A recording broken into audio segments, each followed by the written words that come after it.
श्री राधे राधे नमस्ते। सोहर ले कायल बानी सुनब सबे शुरू से आखिरी ले सुनब सबे कमेंट में जरूर लिखब सबे साथ देव सबे। आगना में ठाड़ी बड़ी नाना दिया होत भौजी से यार कर भौजी से यार कर हो हे भौजी रतिया में देखनी एक सपनवा हो सपनवा बड़ा सुंदर हो सपनवा बड़ा सुंदर हो हे भौजी तुहरे अगनमा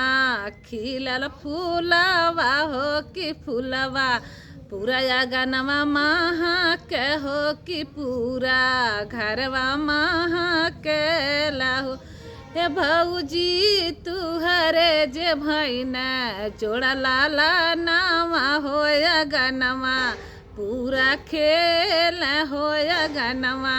पूरा खेल न हो एतना बचनिया जब सुनाली हो कि सासू आई गईली हो कि सासू आई गईली न हो कि बहुआरी हम के तू देहा अपन लाला नावा हो कि हम हूँ खेलाई हो कि हम हूँ खेलाई बेनु हो एतना बचनिया बहुगर सुनाली न सुना ही न पवली हो कि सुना ही न पवली न कि बहुआर झपकी के धर सासु के पाऊँ हो कि भर मुख देई नया सीसिया हो कि मुख भरया सीसियानु मोर सासू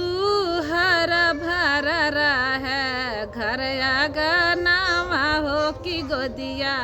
भरल रहे हो कि गोदिया भरल रहे नु एक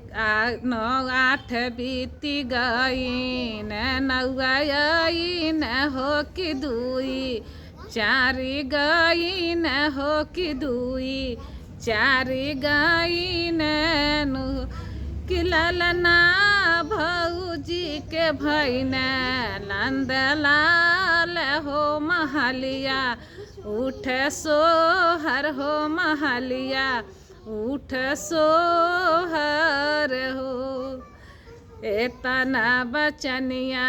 सासू सुनाली हो अजूरी भारी भारी हीरा मोती लूटा में हो कि हीरा मोती लूटा में नु कि सासू पोता पोता कही के लालन खेला में हो कि पोता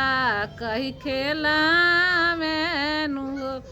सासुरा से आई नाना दिया हो कि नाच तै बजावत हो अगनमा बीचे ठाड़े भैली हो कि भौजी देह बेलन के हम काजरा हो कि पूरा आँखी काजरा नु हो हे भौजी हम देव बबुआ के जो काजरा हो कि भरी आँखी काजरा नु हो।